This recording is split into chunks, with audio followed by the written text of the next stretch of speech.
ke depan mungkin barangkali perlu ada revisi Undang-Undang ITE kembali, Bu.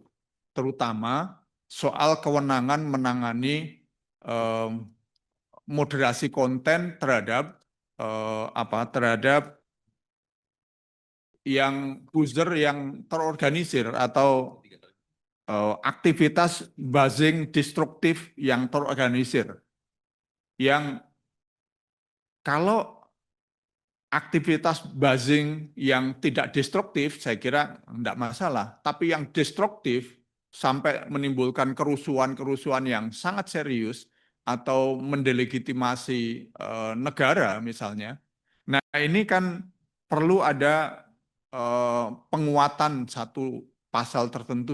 Hari ini, bukan kemarin dulu, itu mulai muncul kembali seruan pembubaran DPR, tagih RU perampasan aset agar segera dibahas, disahkan dan seterusnya. Nah, kami menengarai serangan-serangan medsos ini mayoritas pakai robot. Nah, dalam proses pengambilan kebijakan publik sekarang, saya kira memang tidak cukup hanya based on data, tapi juga perlu mengamati isu dan komentar netizen di medsos karena komen-komen ini kan lebih hidup gitu. Nah, tapi persoalannya kan seringkali justru di balik isu itu. Kami melihat bahwa fenomena buzzer di Indonesia ini telah berevolusi dari yang dulunya itu aktivitas individual, terus menjadi industri yang terorganisir, yang seringkali dioperasikan oleh biro komunikasi atau satu agensi. Nah, buzzer politik ini berperan signifikan di dalam menggiring opini di medsos, khususnya melalui penggunaan hashtag di satu platform tertentu untuk mencapai trending topik. Nah, bisa berupa narasi, konten foto, video, dan seterusnya. Nah, perkembangan industri buzzer ini menurut saya ini berkontribusi pada apa yang disebut sebagai pembusukan komunikasi politik, di mana narasi kebencian, hoax, disinformasi diproduksi secara masif dengan target dan tujuan tertentu. Nah, ini bukan sekedar masalah etika digital, tapi juga ini masalah ekonomi politik media, di mana buzzer itu berfungsi sebagai alat bagi kepentingan elit politik tertentu atau kepentingan komersial. Nah, kalau cara kita menangani itu masih sporadik, sektoral, Komdigi saja, terus BSSN jalan sendiri, polisi jalan sendiri, saya khawatir kita akan kalah lagi. Apalagi kalau kita penanganannya selain sporadik juga kadang-kadang tidak sistematis. Yang kita lihat misalnya, penanganan hukum hanya menyasar pengguna individu, levelnya level hilir.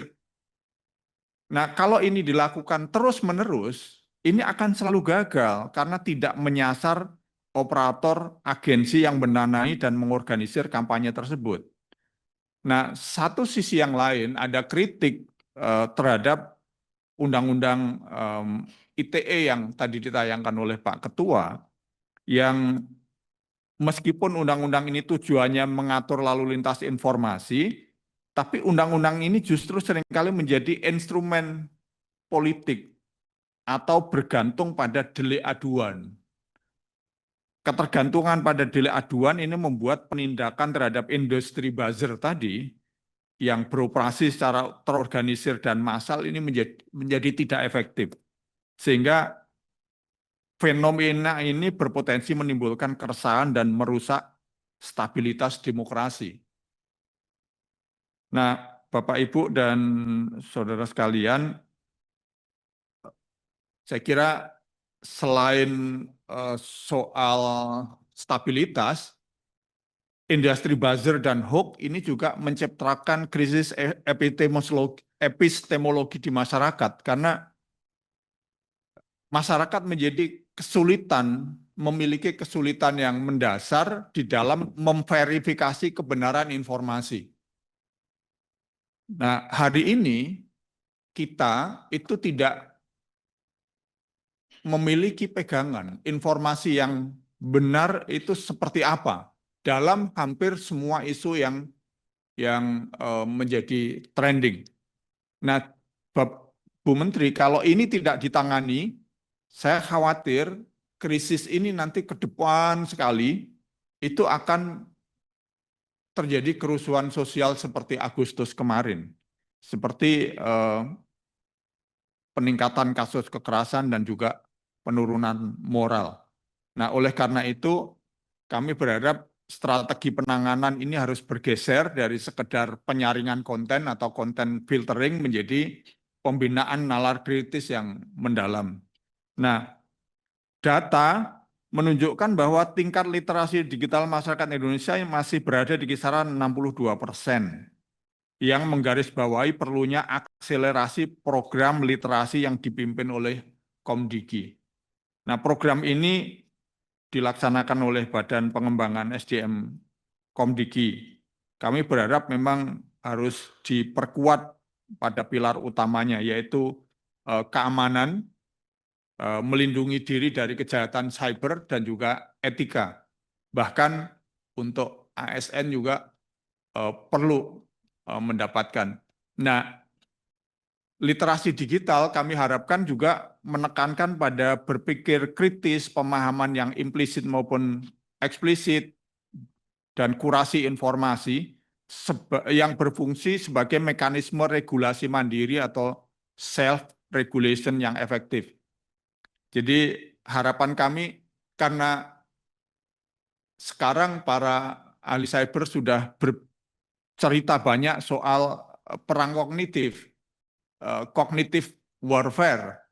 Nah, sementara cara-cara kita menghadapi serangan kognitif, literasi kita itu masih sangat basic soal misalnya penipuan online lah, tentang hal-hal yang sifatnya basic. Nah, sementara daya tahan kognitif publik itu belum kita sentuh. Kita berharap literasi ini melengkapi regulasi yang sudah ada gitu. Nah, literasi kritis ini juga penting untuk melawan penyebaran hoax, terutama yang saya kira selama ini belum tersentuh, itu di platform-platform tertutup, melalui WhatsApp, melalui Telegram, itu nggak bisa difiltering. Ini komunikasi yang sifatnya private, tapi di situ hoax itu masif sekali. Nah, disinilah saya kira perannya literasi yang untuk meningkatkan kemampuan literasi kritis para pengguna. Nah, Bapak Ibu, Pak Pimpinan, ini saya izin agak panjang dikit. Harapan kami begini, ke depan mungkin barangkali perlu ada revisi Undang-Undang ITE kembali, Bu. Terutama soal kewenangan menangani moderasi konten terhadap terhadap yang user yang terorganisir atau aktivitas buzzing destruktif yang terorganisir. Yang kalau aktivitas buzzing yang tidak destruktif, saya kira tidak masalah. Tapi yang destruktif sampai menimbulkan kerusuhan-kerusuhan yang sangat serius atau mendelegitimasi negara misalnya. Nah, ini kan perlu ada penguatan satu pasal tertentu soal itu. Nah, di kita itu belum ada. Jadi pidananya masih ancaman pidana umum, delik umum gitu. Nah, sementara kemarin Pak Ketua berkali-kali mengatakan bahwa Pak Ketua yang kondisi darurat itu tidak bisa menunggu birokrasi kan. Dalam posisi yang sudah jelas ada ancaman pada pejabat negara, pada orang-orang yang pengambil keputusan, kita masih menunggu delay aduan, menunggu aduan untuk menurunkan konten yang sifatnya provokatif tersebut.